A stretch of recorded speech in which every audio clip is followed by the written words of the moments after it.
Hello বন্ধুরা, কেমন আছো? আজকে আমরা চলে এসেছি ভারতীয় সংবিধানের পার্ট 2 ভিডিও নিয়ে। এখানেও আমরা 50টা প্রশ্ন নিয়ে আলোচনা করব। মোট 50টি প্রশ্ন রয়েছে। তো শুরু করা যাক। ভারতীয় সংবিধানের প্রস্তাবনায় রাজনৈতিক, অর্থনৈতিক ও সামাজিক ন্যায় বিচারের ধারণাটি নেওয়া হয়েছে কোন দেশের সংবিধান থেকে? প্রস্তাবনায় যে রাজনৈতিক, অর্থনৈতিক ও সামাজিক ন্যায় বিচারের ধারণা দেওয়া হয়েছে তা নেওয়া হয়েছে পূর্বতন রাশিয়ার সংবিধান থেকে। কোথা থেকে? পূর্বতন রাশিয়ার সংবিধান থেকে। পরের প্রশ্ন, রাষ্ট্র পরিচালনা নির্দেশাত্মক নীতি বা directive principal of state policy কোন দেশের সংবিধান থেকে ধার নেওয়া হয়েছে? আয়ারল্যান্ডের সংবিধান থেকে। খুবই গুরুত্বপূর্ণ একটি প্রশ্ন, ইম্পর্টেন্ট কোয়েশ্চেন। ভারতীয় সংবিধানের মৌলিক অধিকারের ধারণাটি কোথা থেকে নেওয়া হয়েছে? আমেরিকার সংবিধান থেকে ধার করা হয়েছে। তাহলে মৌলিক অধিকারের যে ধারণাটা সেটা ধার করা হয়েছে আমেরিকার সংবিধান থেকে। ঠিক আছে। পরের প্রশ্ন, ভারতীয় সংবিধানের স্বাধীন বিচার ব্যবস্থার ধারণাটি কোন দেশের সংবিধান থেকে ধার করা হয়েছে? সেটাও কিন্তু আমেরিকার সংবিধান। পরের প্রশ্ন, সুপ্রিম কোর্ট এবং হাইকোর্টের বিচারপতিদের অপসারণ প্রক্রিয়ার ধারণাটি কোন দেশের সংবিধান থেকে ধার করা হয়েছে? আমেরিকার সংবিধান থেকে। তাহলে সুপ্রিম কোর্ট এবং হাইকোর্টের বিচারপতিদের যে অপসারণ করার যে প্রক্রিয়া বা প্রসেস, এর ধারণাটি নেওয়া হয়েছে আমেরিকার সংবিধান থেকে।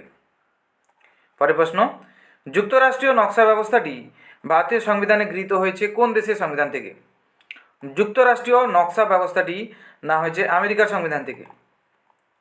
রাজ্যসভার চেয়ারম্যান হিসাবে উপরাষ্ট্রপতির কাজ, এই ধারণাটি কোন সংবিধান থেকে নেওয়া হয়েছে? রাজ্যসভার চেয়ারম্যান হিসেবে উপরাষ্ট্রপতির কাজ। রাজ্যসভার চেয়ারম্যান কে হয়ে থাকে আমাদের ভারতে? দ্য উপরাষ্ট্রপতি। এই ধারণাটি নেওয়া হয় কোন সংবিধান থেকে? আমেরিকার সংবিধান থেকে। গভর্নমেন্ট অফ ইন্ডিয়া অ্যাক্ট বা ভারত শাসন আইন 1935 তৈরি করা হয়েছে কোন দেশের সংবিধানকে অনুসরণ করে? আমেরিকার সংবিধানকে অনুসরণ করে। ভারতের সংবিধানের প্রস্তাবনায় আমরা ভারতের জনগণ, এটি কোন দেশের সংবিধানকে অনুসরণ করে লেখা হয়েছে? আমেরিকার সংবিধান। অনুকরণ নয়, অনুসরণ। কনকারেন্ট লিস্ট বা যুগ্ম তালিকার ধারণাটি কোন দেশের সংবিধান থেকে নেওয়া হয়েছে? কনকারেন্ট লিস্ট বা যুগ্ম তালিকার ধারণাটি কোন দেশের সংবিধান থেকে নেওয়া হয়েছে? অস্ট্রেলিয়ার সংবিধান থেকে। উভয় কক্ষের যৌথ অধিবেশন ব্যবস্থাটির ধারণা নেওয়া হয়েছে কোন সংবিধান থেকে? উভয় কক্ষের যৌথ অধিবেশন, অস্ট্রেলিয়ার সংবিধান। উভয় কক্ষ বলতে উচ্চকক্ষ এবং নিম্নকক্ষ, অর্থাৎ লোকসভা এবং রাজ্যসভার যৌথ অধিবেশনের যে ধারণাটি, এটা নেওয়া হয়েছে অস্ট্রেলিয়ার সংবিধান থেকে। ভারতের সংবিধানে যে মুখবন্ধ বা প্রস্তাবনা রয়েছে, অর্থাৎ প্রিয়েম্বল, তা কোন দেশের সংবিধান থেকে নেওয়া হয়েছে? অস্ট্রেলিয়ার সংবিধান। ভারতীয় সংবিধানের জরুরি অবস্থার ধারণা নেওয়া হয়েছে কোন দেশের সংবিধান থেকে? জার্মানির সংবিধান থেকে। জরুরি অবস্থা বললে জার্মানি, তাহলে বরকেজ্য আর বরকেজ্য মনে রাখার উপায়, জরুরি জার্মানি, জরুরি জার্মানি। তাহলে জরুরি অবস্থার ধারণা নেওয়া হয়েছে জার্মানির সংবিধান থেকে। যুক্তরাষ্ট্রীয় শাসন ব্যবস্থা এর ধারণা নেওয়া হয়েছে কোন সংবিধান থেকে? যুক্তরাষ্ট্রীয় শাসন ব্যবস্থার ধারণা নেওয়া হয়েছে কানাডার সংবিধান থেকে। রাষ্ট্রপতির শাসনের সময় মৌলিক অধিকার হরণ, যখন রাষ্ট্রপতি শাসন জারি থাকবে তখন মৌলিক অধিকারগুলো বন্ধ হয়ে যাবে, মৌলিক অধিকারগুলো সুবিধা নিতে পারবে না ভারতীয় জনগণ। এই নিয়মটি নেওয়া হয়েছে কোন দেশের সংবিধান থেকে? কানাডার সংবিধান থেকে। প্রস্তাবনায় স্বাধীনতা, সাম্য ও মৈত্রীর ধারণা নেওয়া হয়েছে কোন দেশের সংবিধান থেকে? আমাদের ভারতীয় সংবিধানের যে প্রস্তাবনা, যে প্রিয়েম্বল, সেখানে স্বাধীনতা, সাম্য ও মৈত্রীর ধারণা নেওয়া হয়েছে কোন দেশের সংবিধান থেকে? ফ্রান্সের সংবিধান থেকে। কোন দেশের? ফ্রান্সের সংবিধান থেকে। রিপাবলিকান শব্দটি ধার করা হয়েছে কোন দেশের সংবিধান থেকে? সেটাও ফ্রান্সের সংবিধান থেকে। ভারতের সুপ্রিম কোর্টের গঠন ও কার্য পরিচালনা নিয়মাবলী নেওয়া হয়েছে কোন সংবিধান থেকে? জাপানের সংবিধান থেকে। তাহলে সুপ্রিম কোর্টের গঠন ও কার্য পরিচালনার যে নিয়মাবলী, সেইগুলো জাপানের সংবিধান থেকে ধার করা হয়েছে। সংবিধান সংশোধন পদ্ধতি, এটা খুবই গুরুত্বপূর্ণ, এটা ধার করা হয়েছে দক্ষিণ আফ্রিকা থেকে। কোথা থেকে? দক্ষিণ আফ্রিকা থেকে। ভারতীয় সংবিধানে রাজ্যসভার সংসদ নির্বাচন ব্যবস্থাটি কোন দেশের সংবিধান থেকে ধার করা হয়েছে? এটাও দক্ষিণ আফ্রিকা থেকে। ভারতীয় সংবিধানে লোকপাল সম্পর্কিত ধারণাটি কোন দেশের সংবিধান থেকে নেওয়া হয়েছে? সুইডেন। সঠিক উত্তর সুইডেন। ভারতীয় সংবিধানে দুই প্রকার বৈশিষ্ট্য দেখা যায়, একটা সুপরিবর্তনীয়, একটা দুষ্পরিবর্তনীয়। রাজ্যের নাম পরিবর্তন এই দুটি বৈশিষ্ট্যের মধ্যে কোন বৈশিষ্ট্যের মধ্যে পড়ে? সুপরিবর্তনীয়, অর্থাৎ সহজেই পরিবর্তন করা যাবে। এর অর্থ রাজ্যের নাম সহজেই পরিবর্তন করা যায়, এখানে লিখাই আছে অলরেডি। তো ভারতের সংবিধানে দুই প্রকার বৈশিষ্ট্য দেখা যায়। একটা সুপরিবর্তনীয়, যেটা সহজে পরিবর্তন করা যাবে। সহজে বলতে কি, সংসদের উভয় কক্ষের সংখ্যাগরিষ্ঠ সদস্যের সমর্থনের মাধ্যমে এর পরিবর্তন করা যায়। তাহলে এটা হচ্ছে সুপরিবর্তনীয়, অর্থাৎ উভয় কক্ষে যতজন সদস্য উপস্থিত থাকবে তার মধ্যে থেকে সংখ্যাগরিষ্ঠ সদস্য ভোট দিলেই সহজে পরিবর্তন করা যাবে, সেগুলো সুপরিবর্তনীয়। আর দুষ্পরিবর্তনীয় বলতে কোনটা বোঝাচ্ছে?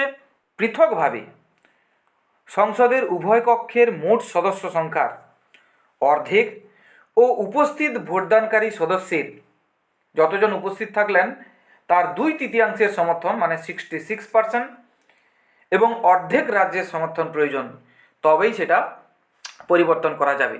তাহলে এইভাবে যে পরিবর্তন করা হচ্ছে সেটাকে বলা হচ্ছে দুষ্পরিবর্তনীয়তা। আর সুপরিবর্তনীয়তা কি? সেটা হলো সংসদের উভয় কক্ষের সংখ্যাগরিষ্ঠ সদস্যদের সমর্থনের মাধ্যমে এই পরিবর্তন করা যায়। ব্যাস। তাহলে রাজ্যের নাম পরিবর্তন এই দুটি বৈশিষ্ট্যের মধ্যে কোন বৈশিষ্ট্যের মধ্যে পড়ে? না সুপরিবর্তনীয়তা, মানে সহজেই যেটা পাস করা যায়। নতুন রাজ্য সৃষ্টি ভারতীয় সংবিধানের কোন বৈশিষ্ট্যের মধ্যে পড়ে? এটাও কিন্তু সুপরিবর্তনীয়তার মধ্যে পড়ে। নতুন রাজ্য সৃষ্টি সুপরিবর্তনীয়, অর্থাৎ নতুন রাজ্য সৃষ্টি সহজেই করা যাবে, জাস্ট সংসদের উভয় কক্ষের সংখ্যাগরিষ্ঠ সদস্যদের সমর্থন প্রয়োজন। ভারতের সংবিধানে রাষ্ট্রপতি নির্বাচন ও সংবিধান সংশোধন পদ্ধতি এগুলো সুপরিবর্তনীয় নাকি দুষ্পরিবর্তনীয়? এগুলো কিন্তু দুষ্পরিবর্তনীয়। মানে কি?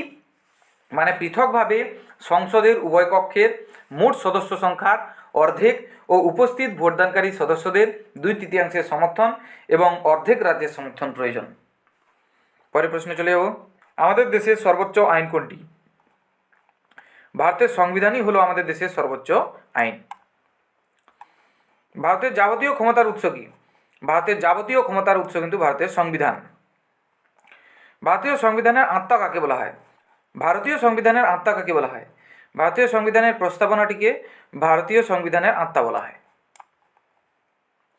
সংবিধানের কোন অংশে ভারতকে একটি সার্বভৌম, সমাজতান্ত্রিক, ধর্মনিরপেক্ষ, গণতান্ত্রিক, প্রজাতন্ত্র দেশ হিসেবে অভিহিত করা আছে? এই সবগুলো কথাই সংবিধানের প্রস্তাবনায় লেখা আছে। সার্বভৌম কথার অর্থ কি? সার্বভৌম কথার অর্থ কি? সার্বভৌম কথার অর্থ রাষ্ট্রের বা দেশের চূড়ান্ত, অসীম বা মৌলিক ক্ষমতা। সার্বভৌম কয় প্রকার ও কি কি? সার্বভৌম দুই প্রকার, একটা অভ্যন্তরীণ সার্বভৌম, 2 নম্বর হচ্ছে বাহ্যিক সার্বভৌম। অভ্যন্তরীণ সার্বভৌমিকতা বলতে কি বোঝায়?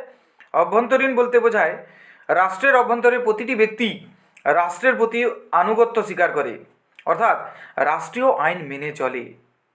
আর এই আইন ভঙ্গ করলে কি হবে? না রাষ্ট্র তাকে চূড়ান্ত শাস্তি দিতে পারে, মৃত্যুদণ্ড পর্যন্ত দিতে পারে। আর বাহ্যিক সার্বভৌমিকতা বলতে কি বোঝায়? বাহ্যিক সার্বভৌমিকতা বলতে বোঝায় ভারত বাহ্যিক দিক দিয়ে সর্বপ্রকার বৈদেশিক নিয়ন্ত্রণ মুক্ত, অর্থাৎ কোনো বিদেশের দ্বারা নিয়ন্ত্রিত নয় আমাদের এই দেশ। ভারতের সংবিধানের প্রস্তাবনায় সমাজতন্ত্র কথাটি যুক্ত হয়েছে কবে? 1976 সালে 42তম সংবিধান সংশোধনীর মাধ্যমে। সমাজতন্ত্র বলতে কি বোঝায়? সমাজতন্ত্র বলতে বোঝায় অর্থনৈতিক ক্ষেত্রে কোনো রকম ব্যক্তিগত উদ্যোগ বা ব্যক্তি মালিকানা থাকবে না, সরকারি উদ্যোগে অর্থনৈতিক নীতি পরিচালিত হবে। ভারতীয় সংবিধানে ধর্মনিরপেক্ষ বলতে কি বোঝানো হয়েছে? ভারতীয় সংবিধানে ধর্মনিরপেক্ষ বলতে কি বোঝানো হয়েছে? রাষ্ট্র কোনো বিশেষ ধর্মের প্রতি পক্ষপাতিত্ব করবে না, কোনো ধর্মকেই সাপোর্ট করে না রাষ্ট্র, সকল ধর্মের প্রতি নিরপেক্ষ থাকবে, সমান ব্যবহার, সমান আচরণ। গণতান্ত্রিক ব্যবস্থা বলতে কি বোঝায়?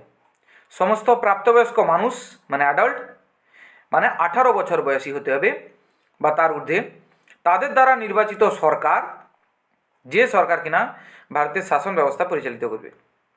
ভারতবর্ষ প্রজাতান্ত্রিক রাষ্ট্ররূপে কবে আত্মপ্রকাশ করে? ভারতবর্ষ 1950 সালের 26শে জানুয়ারি থেকে প্রজাতান্ত্রিক রাষ্ট্ররূপে আত্মপ্রকাশ করেছে, যেদিন থেকে ভারতের সংবিধান কার্যকরী হয়। কাকে ভারতের সংবিধানের প্রস্তাবনার জনক বলা হয়? ভারতের সংবিধানের প্রস্তাবনার জনক বলা হয় জওহরলাল নেহরু। কিন্তু সংবিধানের জনক যদি বলা হয় তাহলে বি.আর. আম্বেদকর। সংবিধানের প্রস্তাবনার জনক কাকে বলা হবে? জওহরলাল নেহরু। জওহরলাল নেহরুকে প্রস্তাবনার জনক কেন বলা হয়? 1949 সালের 22 জানুয়ারি গণপরিষদ জওহরলাল নেহরুর দেওয়া প্রস্তাবনা বা প্রিয়াম্বল গ্রহণ করে, তাই তাকে প্রস্তাবনার জনক বলা হয়। অর্থাৎ আমাদের বর্তমানে যে প্রিয়াম্বল আছে সংবিধানে, সেটি আমাদের প্রদান করেন জওহরলাল নেহরু। কত তারিখে? 1949 সালের 22 জানুয়ারি। তার দেওয়া সেই প্রস্তাবনাকে ভারতের সংবিধানে অন্তর্ভুক্ত করা হয়, তাই প্রস্তাবনার জনক বলা হয় জওহরলাল নেহরুকে। ভারতের প্রস্তাবনাকে সোল অফ কনস্টিটিউশন বলা হয়েছে। সোল অফ কনস্টিটিউশন বা সংবিধানের আত্মা কাকে বলা হয়? ভারতের প্রস্তাবনাকে। তো ভারতের প্রস্তাবনাকে সোল অফ কনস্টিটিউশন বলেছেন কে? ঠাকুরদাস ভার্গব। সংবিধানের ঘোষণাপত্রটি পাঠ করেন কে? চক্রবর্তী রাজাগোপালাচারী। ভারতীয় সংবিধানে প্রস্তাবনায় সমাজতান্ত্রিক কথাটি 1976 সালে সংযোজিত হয়েছে। কততম সংবিধান সংশোধনীর মাধ্যমে এই শব্দটি যুক্ত হয়েছে? 1976 সালের 42তম সংবিধান সংশোধনীর মাধ্যমে। ভারতীয় সংবিধানের প্রস্তাবনায় ধর্মনিরপেক্ষ শব্দটি কবে যুক্ত করা হলো? সেটাও সেই 1976 সালের 42তম সংবিধান সংশোধনীর মাধ্যমে। ধর্মনিরপেক্ষ কথাটি ভারতীয় সংবিধানের কোন অংশে ঢোকানো হয়েছে? প্রস্তাবনায়। ভারতীয় সংবিধানের প্রস্তাবনায় জাতীয় ঐক্য ও সংহতি কথাটি কততম সংবিধান সংশোধনীর মাধ্যমে যুক্ত হয়েছে? 1976 সালের 42তম সংবিধান সংশোধনীর মাধ্যমে। আজ পর্যন্ত ভারতীয় সংবিধানের প্রস্তাবনা কতবার সংশোধন করা হয়েছে? ওই একবারই করা হয়েছে, সেটা 1976 সালে, যেটা 42তম সংবিধান সংশোধন। এটা পরে কোশ্চেন আছে। ভারতীয় সংবিধানের প্রস্তাবনা আজ পর্যন্ত একবার সংশোধন করা হয়েছে, সেটি কবে সংশোধন করা হয়েছে? 1976 সালে 42তম সংশোধনে। এখানে কি কি শব্দগুলো ঢোকানো হয়েছিল? না, এখানে ঢোকানো হয়েছিল সমাজতান্ত্রিক, ধর্মনিরপেক্ষ, জাতীয় ঐক্য ও সংহতি, এই কথাগুলো। ভারতীয় সংবিধানের আত্মা কাকে বলা হয়? প্রস্তাবনাকে বা প্রিয়েম্বল অব ইন্ডিয়ান কনস্টিটিউশনকে। এটা আমরা আগেই আলোচনা করেছি। ভারতীয় সংবিধানের প্রস্তাবনার নকশা করেন কে? ভারতীয় সংবিধানের প্রস্তাবনার নকশা করেন কে? প্রস্তাবনা, প্রিয়েম্বল, বোহার রামমনোহর সিনহা। বোহার রামমনোহর সিনহা। ভারতের নাগরিকত্ব সম্পর্কে বর্ণনা করা হয়েছে কোন আর্টিকেলে? না, 5 নম্বর আর্টিকেল থেকে 11 নম্বর আর্টিকেল পর্যন্ত। ধরা নয়, ধারা হবে। ভারতীয় সংবিধানে কোন ধরনের নাগরিকত্বের কথা বলা আছে? একক নাগরিকত্বের কথা বলা আছে। ঠিক আছে, তো আমরা আজকে আরও 50টি প্রশ্ন সংবিধান থেকে আলোচনা করে নিলাম। তো বাকি প্রশ্নগুলো পরের ভিডিওতে। Thank you.